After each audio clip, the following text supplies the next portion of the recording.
In this video, we're going to talk about the secret behind Spawn's new mission. And it takes place after the Batman Spawn, and all of a sudden Spawn is going through what he's been going through recently. With that, my brothers and my sisters, this is a comic book review of Spawn, issue number 21. Let's get to it. So in the Bowery alleyways of New York, in a city of a million voices, we focus our attention upon two in particular. It's a Spawn getting stitched up by this guy because of what happened in the Batman Spawn series, where Batman threw a batarang at Spawn and he got laced up in some shoelaces. And Spawn calls him a bozo in black, but at MK11 he calls him a billion-dollar crusader, and he's a friend. You remind me of another Dark Knight. The billion-dollar crusader. He's a friend. So after Spawn gets stitched up, he asks this guy, so how do I look? And the guy's like, I love it. Big bad Bobby saves the day once again, shoelacing Spawn's face. You know, if I wasn't such a loser, I think I was a winner. But to be completely honest, I really don't see why we gotta worry about your vanity, Spawn. I mean, it's not like the hamburger head of yours was a worker art to begin with. And Spawn's like, alright man, thanks for the words of encouragement. And then Big Bad Bobby's like, and look, I didn't even have to use my own shoelace. I stole this from a puppy from one of them dorks over on 52nd. It's all good. So Spawn goes into this contemplating mode like, you know, my life, nothing's good is happening. Every time I make a move, there's some creeps out there trying to make a name for themselves. I mean, I used to know what the difference of good and bad was, but everything's all screwed up now. I mean, heaven, hell, demons, magic, you name it. They're all after me on some level. And it's making me feel drained. I'm mentally tired of it all. This isn't what I wanted. None of it. I just wanted to be with my wife. Just my wife wanted. Nothing else does make any sense, Bobby. And Bobby's like, okay, look, let me tell you something here. I used to be a married man too, to a saint of a woman.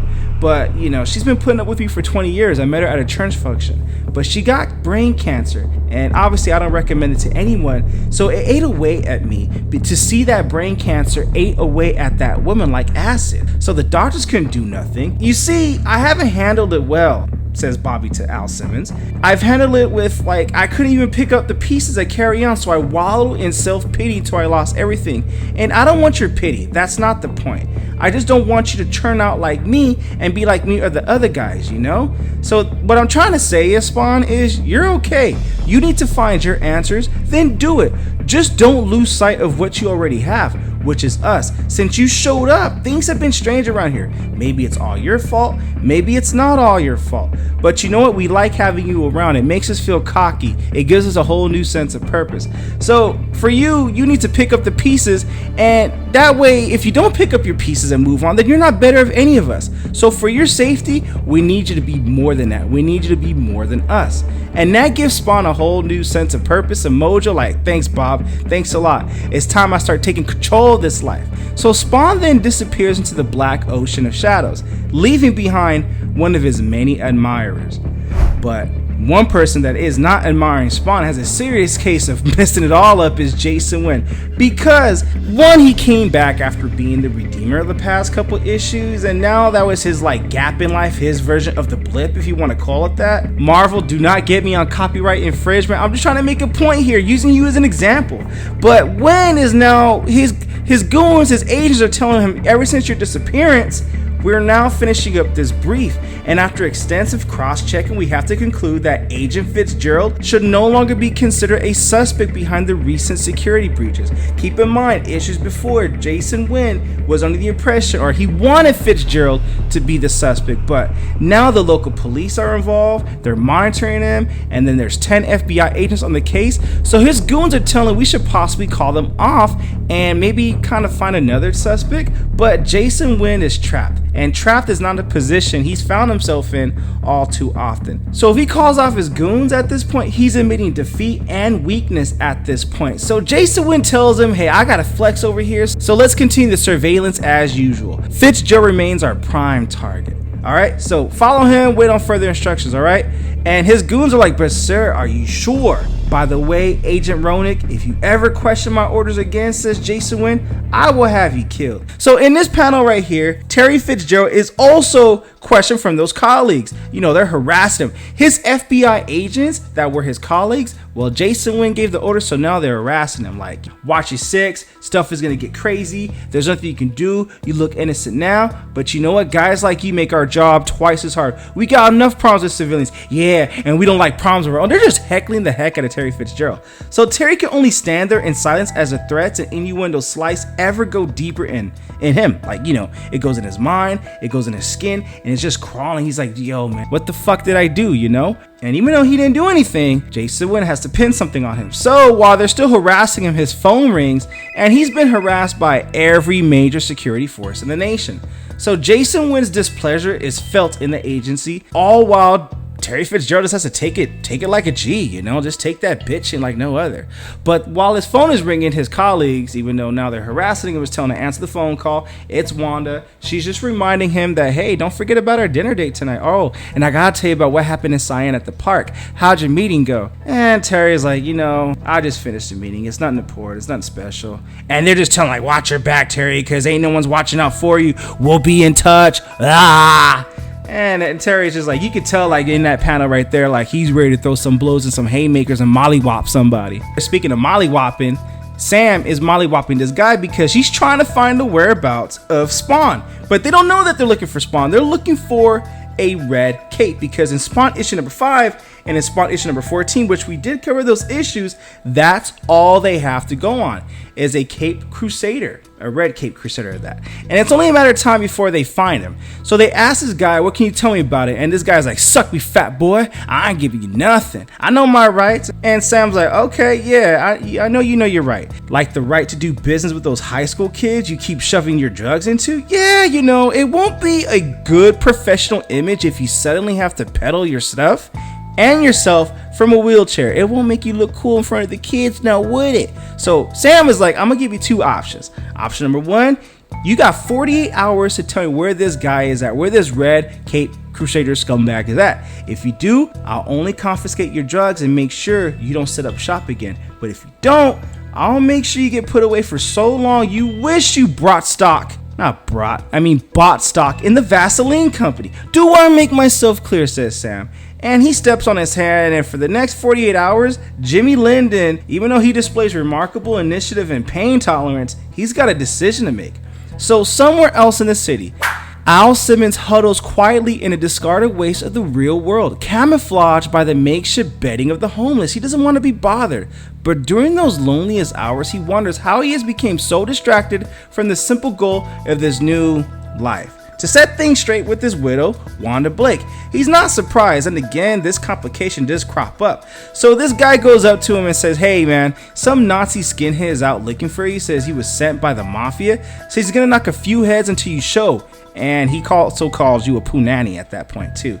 So Spawn's pissed. He goes on many levels of this enragement because 1, they're messing with him, and 2, these homeless people tell him that you're family now. So Spawn, deep down, he's a family man. You know, just we're gonna go with that. And it's also time to emphasize the point loudly and clearly that you don't mess with my people and you don't mess with Spawn. So Spawn's overlooking this guy getting heckled by this skinhead Nazi, you know? Anyone who lives on the streets must be a freaking psycho. And Spawn's like, all right, bro, I gotta step in. So Spawn goes up behind him and tells him, you called? And his fingers are so sharp that they go through his flesh and maybe a little bit of bone too, and he locks it in tight. And all this guy can do is just scream in pain. Like that? I like a minute of your time. And this guy's like, ugh, my arm. I'm gonna ask you only once, says Spawn. Who sent you and where do I find him? Listen, freak, you don't know who you're messing with. When the mob gets mad, people get hurt, including you.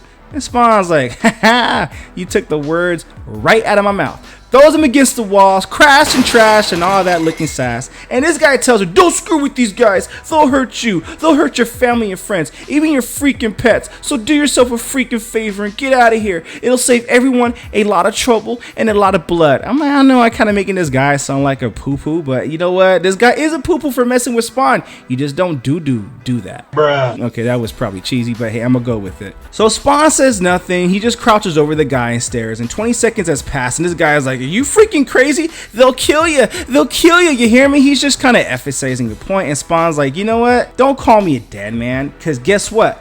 I'm already freaking dead. Look at that. And Spawn shows him his own hamburger face, shoelaced, ugliness, but you know what? And this guy gives him a little terror. So Spawn tells him, you know what? Tell your boss he can't possibly do any worse. And who's your boss, by the way? Mr. Gravano, Vito Gravano. Now, in the earlier issues, I believe in Spawn issue number 6, it was Tony Twist, but because of a lawsuit, Todd McFarlane had to change the name. So we're going to go with Vito Gravano for Tony Twist, even though we probably can't legally use that name. But you can't sue me. You ain't got nothing to take from me anyway. Actually, yeah, we all got something to lose. Don't do that. Just joking. But anyway, so back to the story here. So Spawn tells him, that fat ass, how many whooping of his boys do I need to spank? You tell Mr. Gravano this, that if he thinks he could do any worse to me, then I'll be waiting. And tell him not to take too long. I'm not very patient. Otherwise, I'll be paying him a visit very soon. Yeah, I am that crazy man, alright? So Spawn punches him back. Get back. You don't know me like that. So now this guy goes back to Mr. Gravano and tells him a report of what transpired. And Mr. Gravano's like, looks like this town's got another hero trying to make himself a name for himself, but not at my expense. You know what? You're fired. Get out of my office. Closes the door, slams the door. Now this guy, this other henchman, tells Mr. Gravano that we've been looking into links between the murders of your associates and some other disruptive situations.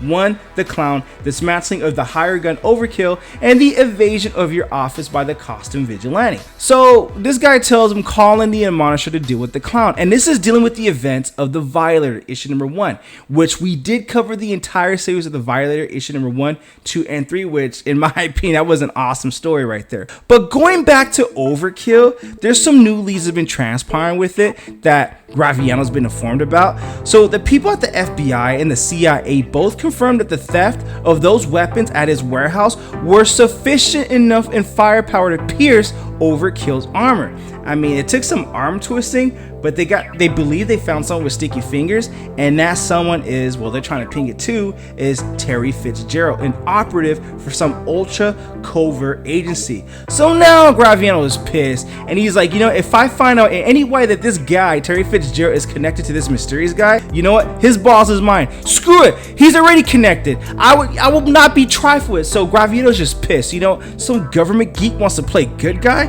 Fine. As long as he doesn't cross my boundaries, but because he's crossed my boundaries, get me the status on Overkill's files, current condition. They said they'll be done with him by now. I need it. Get the job done. We need some deaths to happen to set the thing straight. So that is where Gravano is at.